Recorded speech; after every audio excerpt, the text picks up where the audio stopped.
We know of 7 murder victims. Search crews were out in the woods in Emery looking for more bodies. The common link, serial killer Todd Kohlhepp.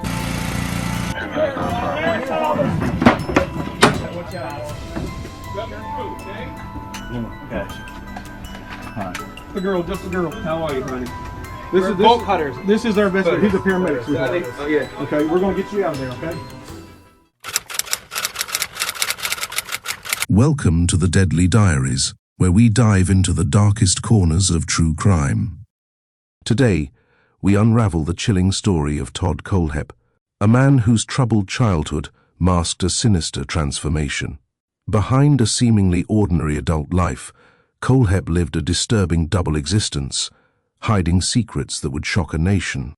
Join us as we explore how a past filled with personality disorders and complexity gave way to a haunting and ominous double life, revealing the true depths of a murderous criminal mind. Todd was described as being difficult disturbed as a young child. He was often very angry and explosive, and a child with a very impulsive personality and poor social skills. Although he was also known to be sensitive, he had extreme bouts of anger and explosiveness when they arose, and a very particular pattern became prominent, in that if his feelings were hurt, he would become irate. Rage would take over his very being, and he would remain in that state until he felt he had unleashed it all, and even worse, he would never forget anyone who had wronged him, even in the slightest. Todd learned very young not to feel badly about hurting living things, in which he began hurting animals. He was known to shoot dogs with BB guns and air rifles, and was also a bully in school.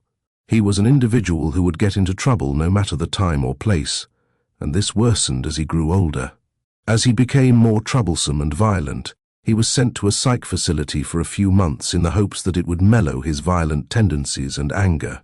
This was a real turning point for Todd when he left, and not in a good way. The psych facility stripped him of all of his control, and he wanted to regain it. He was told what to do, when to do it, and how to do it, and he was sick of it. He became the epitome of a serial offender in his young age.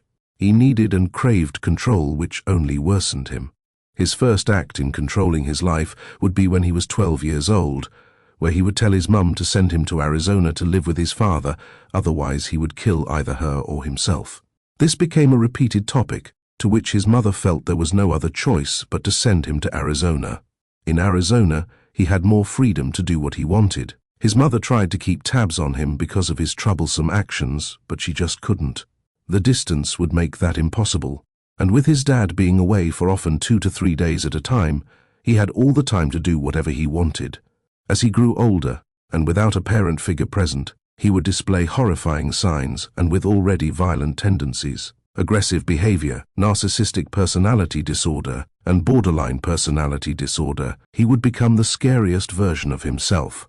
The violence he once inflicted towards animals progressed more alarmingly onto people, and although Todd did not commit any real crimes in Arizona, all would change on a fateful day where he did the incomprehensible. At the age of 15, he visited his neighbor's house, knocking relentlessly, awaiting a response. He knew that in that house there was a 14-year-old girl babysitting her younger siblings. At first, his knocks went unanswered, but the constant battering of her door became too much. She approached the locked door where he asked her to come out and join him outside. She refused his invite, but Todd wouldn't take no for an answer. He then began knocking again and continued to invite her out, to which she eventually gave in. This would become the biggest mistake of her life. As she exited her home, he brandished a gun and aimed it at her, instructing her to walk towards his house. When they entered his empty house, he proceeded to bind, duct tape, and then rape her.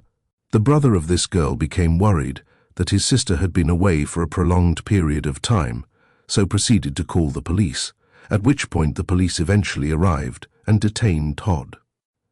When he was questioned about this, he revealed that he considered killing her, and blamed his actions on his dad for leaving him at home alone for several days at a time while he went out with one of his girlfriends. Todd was found guilty and was sent to prison for 15 years, at 15 years old. Although a juvenile, Todd was tried as an adult and sent to an adult prison. It was also stated during the trial that he had shown no remorse. and that he has had a sadistic nature since only a child. Even after spending 15 years behind bars, which at this point was half of his life, the psychological evaluation completed during parole hearing was not favorable.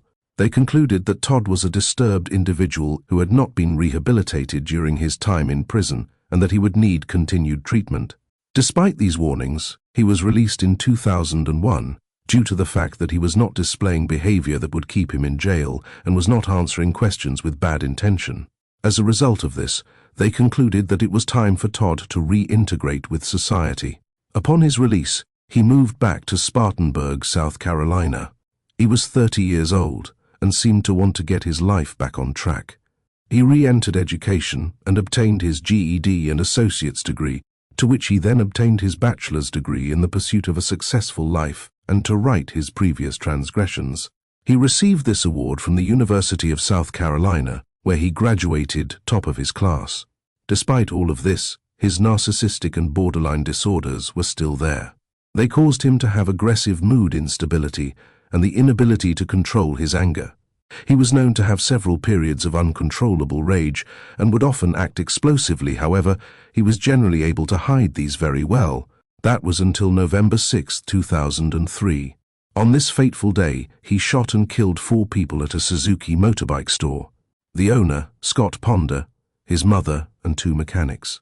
A customer found them as he went into the store and called the police immediately. The Superbike Motorsports murders. 4 people were shot and killed inside that motorcycle shop in Chesney on November 6, 2003. Detectives have launched a new search for a suspect in the case of 4 people murdered in an upstate motorcycle shop. Investigators say a customer found the bodies. Okay, what's the problem? Apparently everybody's been shot up here.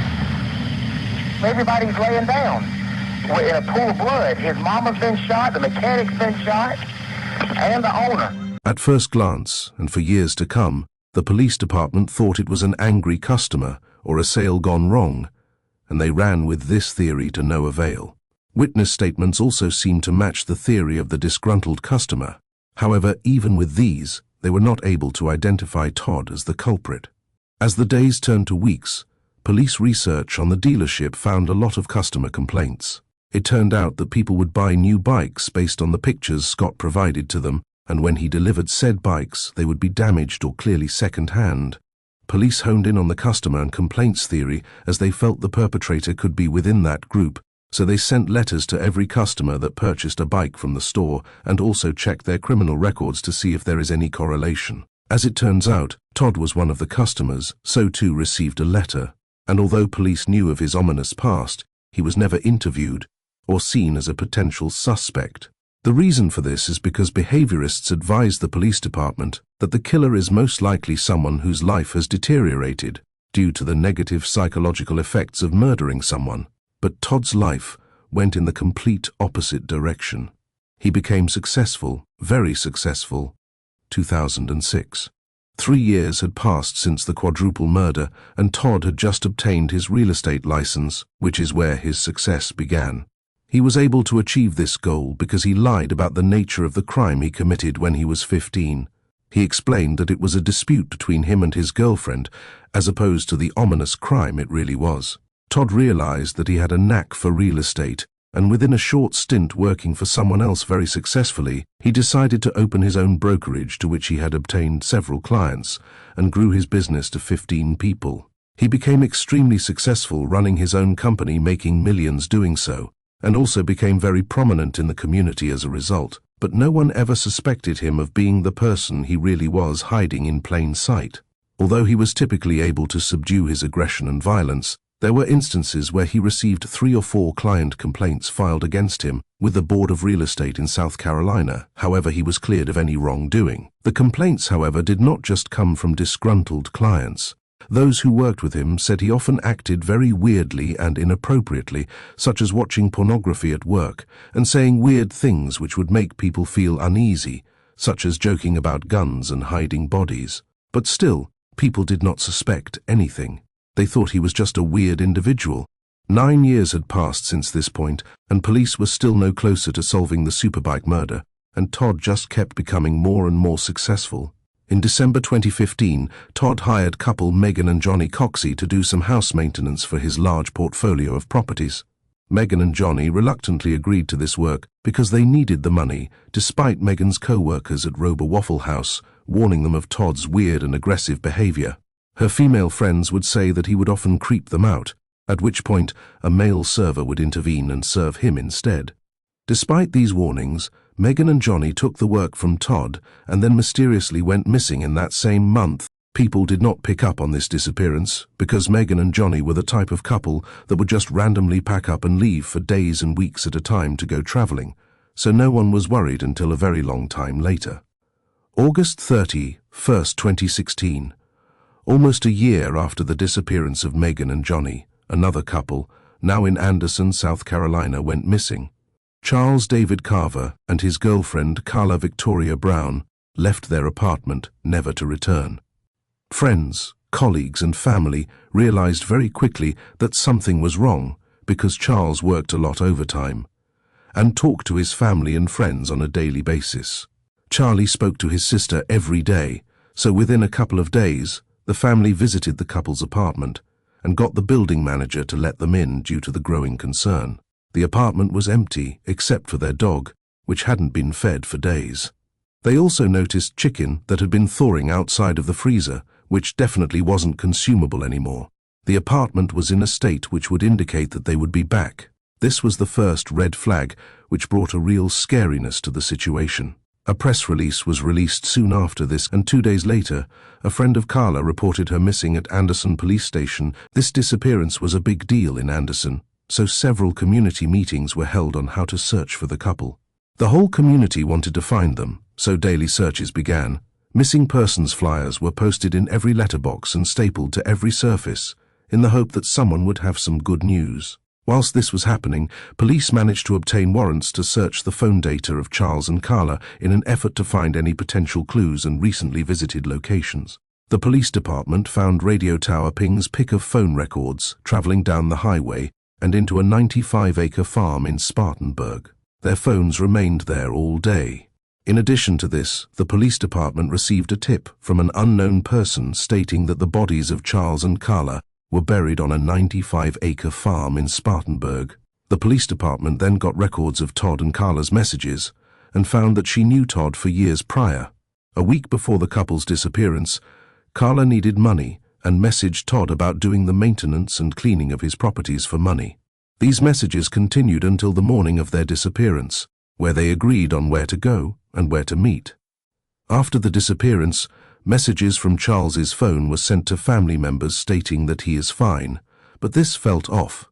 No one believed that this was Charles messaging. It turns out it was Todd messaging people from Charles's account. Later into the investigation, it was found that Charles and Carla went to Todd's house, and from there, Todd took them to his properties to work. This revelation made Todd the prime suspect. The police department looked into his record and found that he had committed rape as a 15-year-old.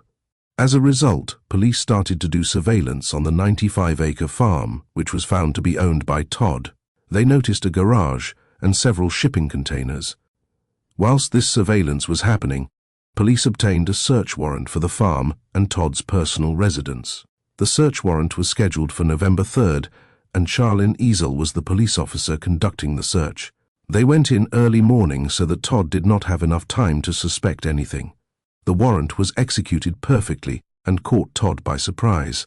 When questioned, he acted like nothing had happened, as though he was clueless to the situation.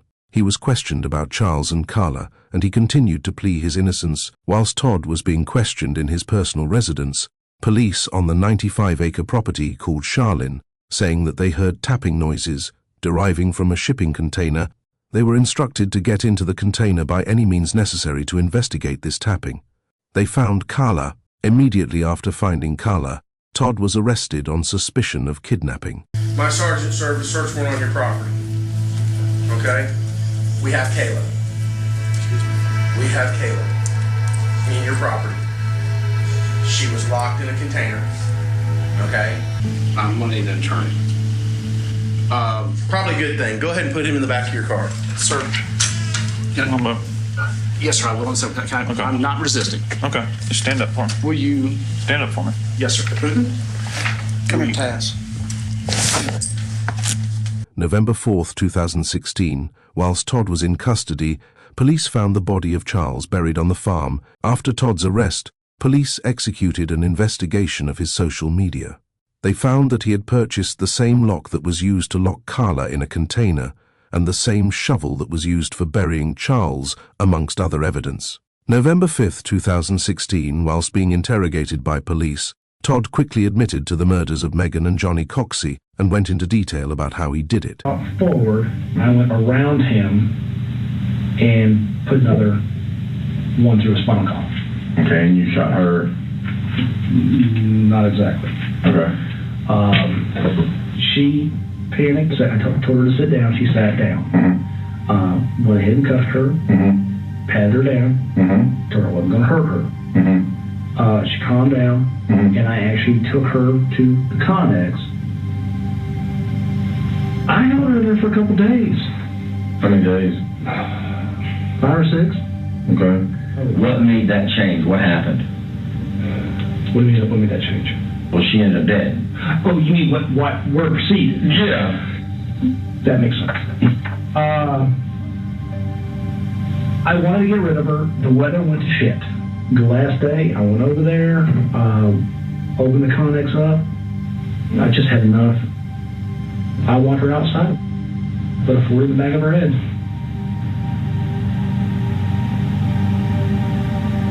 After his admittance, Spartanburg County took Todd to the farm, where he pointed where he buried Megan and Johnny Coxey from the year before, December 2015.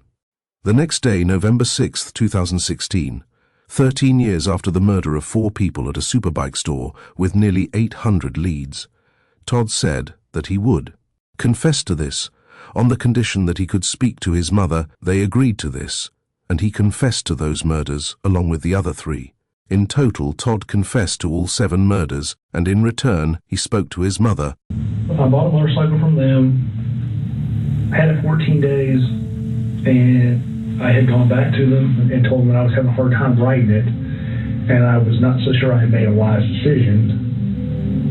They proceeded to give me a little on the rude side about my inability to ride that kind of bike. I drove down there to the bike shop, walked up, pulled out the Beretta, put the safety off. So you pulled out the Beretta, and what happened? Shot the mechanic twice. Once I realized that he was no longer a threat, I immediately proceeded towards the front of the building. At that time, all 3, manager, owner, and the mom, they had heard the gunshots in the back and were coming this way to figure out what had happened. All of a sudden, I had 3 people in front of me. Mom was the closest, and I shot her 2 to 3 times in the chest. Not my best work. She fell. The owner and the manager ran for the door. In the process of that, I popped a few rounds and got one of them in the back. Did a tactical reload and dropped the other one. Okay. And was offered a plea deal to avoid the death penalty. On May 26, 2017, Todd was sentenced to 7 consecutive life sentences plus 60 additional years for the kidnapping and sexual assault of surviving victim Carla Brown. You wish to enter a plea of guilty or not guilty? Guilty. The solicitor has agreed not to seek the death penalty for the crimes of murder.